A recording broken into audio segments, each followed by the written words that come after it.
ମୁଁ ତ ତାଙ୍କୁ ଧନ୍ୟବାଦ ଦେବି। ସେ ଏତେ ଚମତ୍କାର କଥାଟିକୁ ଜଣେ ମହାମାନବଙ୍କର କଥାଟିକୁ ସେ ଉଦ୍ଧାର କରିକି ତାଙ୍କର ଏ ଯେଉଁ ପୋଷ୍ଟ କରିଛନ୍ତି ଇନଷ୍ଟାଗ୍ରାମରେ, ଏଇଟା ସମସ୍ତଙ୍କ ପାଇଁ ଶିକ୍ଷଣୀୟ। ଏ କ୍ଷଣିକ ଉନ୍ମାଦନାର ମତ ହେଇ ଧରାକୁ ସରାମଣିବା ଉଚିତ ନୁହଁ। ଉଦେତି ସବିତା ତାମ୍ର ତାମ୍ର ଏବ ତିତସ୍ତଥା ସମ୍ପତ୍ତ ଉଚ୍ଚ ବିପତ୍ତ ଉଚ୍ଚ ମହତା ଏକ ରୂପତା। ସୂର୍ଯ୍ୟ ଯେପରି ଉଦୟ ଅସ୍ତ ବେଳେ ଗୋଟିଏ ତାମ୍ର ରଙ୍ଗ ଧାରଣ କରନ୍ତି, ଠିକ୍ ସେହିପରି ମହତ ଲୋକମାନେ, ବିଚାରବନ୍ତ ଲୋକମାନେ, ସ୍ଥିତପ୍ରଜ୍ଞମାନେ, ସେମାନେ ଦୁଃଖ ସମୟରେ ଏବଂ ସୁଖ ସମୟରେ, ଦୁଃଖ ସମୟରେ ଆତ୍ମହରା ହୁଅନ୍ତି ନାହିଁ, ମ୍ରିୟମାଣ ହୁଅନ୍ତି ନାହିଁ, କିମ୍ବା ସୁଖ ସମୟରେ ଆତ୍ମହରା ହେଇ ଆନନ୍ଦରେ ଉଦଣ୍ଡ ନୃତ୍ୟ କରନ୍ତି ନାହିଁ। ସେଇଥିପାଇଁ କହିଥିଲେ ଯେ ତୁମେ ଷ୍ଟେ କାମ୍, ଧୀର ରୁହ।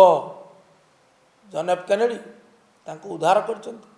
ବିଜେଡ଼ିର ବିପର୍ଯ୍ୟୟ ହେଇଛି, ଯଦିଓ ସେ ରାଜନୀତିରୁ ସନ୍ନ୍ୟାସ ନେଇଛନ୍ତି, କିନ୍ତୁ ସେ ବିଜେଡ଼ି ପ୍ରାଣ। ତେଣୁ ଆମର ଏଇଟା କେବଳ ପରାଜିତ ବିଜେଡ଼ି ଦଳର ମାନେ ଅଗଣନ କର୍ମୀମାନଙ୍କ ପ୍ରତି ଏ ସନ୍ଦେଶ ନୁହେଁ, ସମସ୍ତଙ୍କ ପାଇଁ ସନ୍ଦେଶ। ଏହା ଶିକ୍ଷଣୀୟ ଏବଂ ତାଙ୍କ ସାଧୁବାଦ ଦେଉଛି। ଠିକଣା ସମୟରେ ଏପରି ଏକ କଥାକୁ ସ୍ମରଣ କରିଛନ୍ତି ଏବଂ ଆମକୁ ସ୍ମରଣ କରାଇ ଦେଇଛନ୍ତି।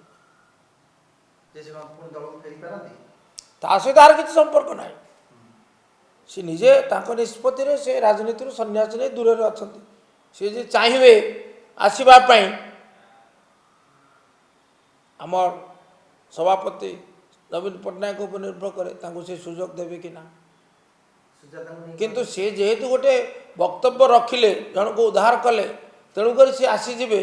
ଇଏ ଯେଉଁ ମାନେ କଳନା ବା ଯେଉଁ କଳ୍ପନା, ଇଏ ଆଦୌ ସମୀଚୀନ ନୁହେଁ, ଆଦୌ ସମୀଚୀନ ନୁହେଁ। ତାମାନେ ଆପଣ ଏ ଯେଉଁ ଜିରାରୁ ଶିରା କାଢ଼ିବା ଯାହା, ଶୁଣନ୍ତୁ ଆସିବା ନିଶ୍ଚିତ ନା ମୁଁ କହିପାରିବିନି, କିନ୍ତୁ ଯଦି ସୁଜାତା କାର୍ତ୍ତିକେୟନ ରାଜନୀତିକୁ ଆସିବେ, ବିଜେଡ଼ି ରାଜନୀତିକୁ ଆସିବେ, ତାହେଲେ ଅସୁବିଧା ହେବ। ପ୍ରଶାସିକା ଭାବରେ, ଭଲ ପ୍ରଶାସିକା ଭାବରେ ତାଙ୍କର ସୁନାମ ଅଛି ଏବଂ ସେ ପୁଣି ଆମ ମାଟିର ଝିଅ। ଆଉ ସେ ତ କଳଙ୍କ ତାଙ୍କୁ ସ୍ପର୍ଶ କରିନି, ବିବାଦ ତାଙ୍କଠାରୁ ଦୂରରେ ଅଛି। ଯିଏ ନିର୍ବିବାଦୀୟ, ଯିଏ ନିଷ୍କଳଙ୍କ, ଯିଏ ଶକ୍ତ ଦୃଢ଼ମନା, ଆଉ ଯିଏ ଦଳର ନୀତି ଆଦର୍ଶ ପ୍ରତି ଯାହାର ଯଦି ଆସକ୍ତି ଅଛି, ଯଦି ସେ ରାଜନୀତିରେ ପାଦ ଥାପିବେ ବା ନିର୍ଦ୍ଦିଷ୍ଟ ଦଳକୁ ଆସିବେ, ତାହେଲେ ଏଥିରେ ଆପତ୍ତି କ'ଣ, ଏଥିରେ ଖୁସିର କଥା।